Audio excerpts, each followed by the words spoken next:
অমুসলিম দেশে উচ্চশিক্ষা এবং স্থায়ী হওয়ার ক্ষেত্রে ইসলামের বিধান কি?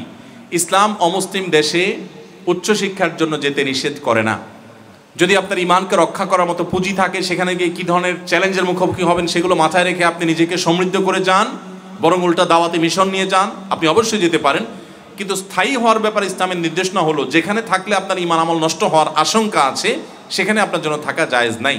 এখন পৃথিবীর অমুসলিম দেশগুলোর অনেক জায়গা আছে, যেমন ইংল্যান্ডের কিছু কিছু জায়গা আছে, অস্ট্রেলিয়ার কিছু কিছু জায়গা আছে, মুসলমানদের নিজস্ব সোসাইটি ডেভেলপ হয়ে গেছে, মুসলমানদের সব কিছু সেখানে আছে। এরকম জায়গায় আলহামদুলিল্লাহ মুসলমানদের ইমান নষ্ট হওয়ার আশঙ্কা কম যদি ওই জায়গায় সে থাকে। তো এরকম পরিবেশ যদি আপনি পান তাহলে সেখানে থাকতে পারেন। এছাড়া নিজের যদি দাওয়াতের উদ্দেশ্যে যান তাহলে সেটাও জায়েজ আছে। সাহাবীরা অনেকে অমুসলিমদের দেশে দাওয়াতি কাজ করতে গেছেন। আপনার নবী সাল্লাল্লাহু আলাইহি ওয়াসাল্লামের প্রিয় সাহাবীর এখনও কবর এবং তার নামে মসজিদ আছে চায়নাতে, তার্কিতে, তখন তার্কি মুসলমান ছিল না। তো এই সমস্ত দেশে সাহাবীরা ছড়িয়ে পড়েছেন। দাওয়াতের উদ্দেশ্যে আপনি পৃথিবীর যে কোনো দেশে বসবাস করতে পারেন।